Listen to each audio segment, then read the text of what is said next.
Menilai sindiran Megawati soal jasa PDIP terhadap Jokowi pada masa lalu. Menarik sekali mencermati isi pidato politik Megawati Soekarno Putri pada HUT PDI Perjuangan ke-50 belum lama ini.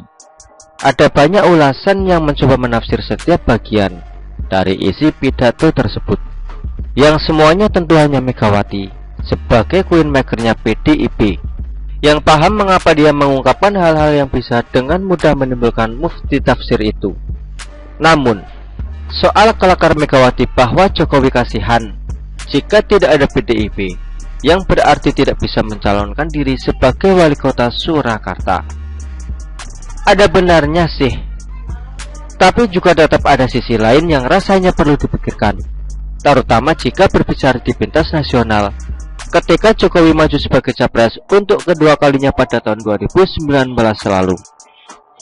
Oke lah, kalau bicara di Surakarta sebagai kandang banteng dengan suara mayoritas saat pilkada, ibaratnya PDIP memasang calon secara asal-asalan saja, akan tetap menang di sana. Munculnya Jokowi saat itu memang belum memiliki pengaruh apa-apa di daerah, tapi ketika bicara soal Pilpres tahun 2014 dan tahun 2019, tentu relasi antara Jokowi dan PDIP sudah mulai berbeda. Elektabilitas PDIP dan alasan pemilih mencoblos partai berlambang banteng moncong putih itu sepertinya tidak lagi didominasi oleh niatan untuk mencoblos partai. Saya termasuk salah satu orangnya yang rasanya terpaksa memilih PDIP karena ada Presiden Jokowi di sana. Buktinya, pada 2 kali pemilu, ketika mencoblos wakil rakyat, suaranya saya bagi rata kok, dengan harapan ada calon potensial yang bisa maju dari beberapa partai yang saya anggap memiliki citra baik, meski tentu bukan dari PAN, Demokrat, Nasdem, atau PKS Loya.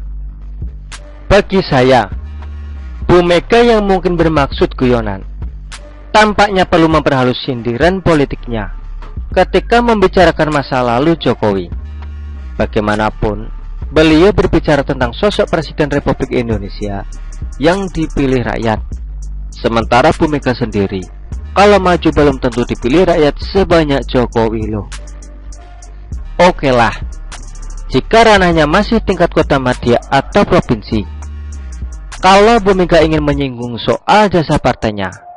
Tapi kalau bicara soal Pilpres, peran dari PDIP meski masih cukup dominan, tetapi masih ada peran dari elektabilitas seorang Jokowi juga. Beda kalau yang maju pas Pilpres tahun 2019 kemarin, misalnya Mbak Puan.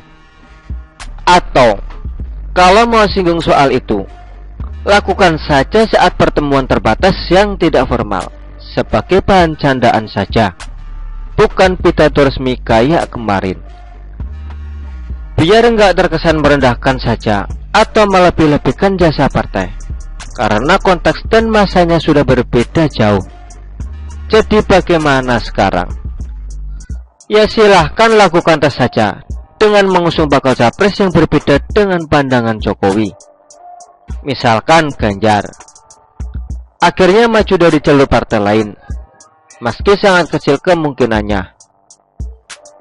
Hasilnya nanti di permukaan mungkin terlihat gak masalah, namun rasanya akan sangat berdampak pada suara masyarakat saat coblosan. Juga suara yang mengarah ke PDIP akan berbeda.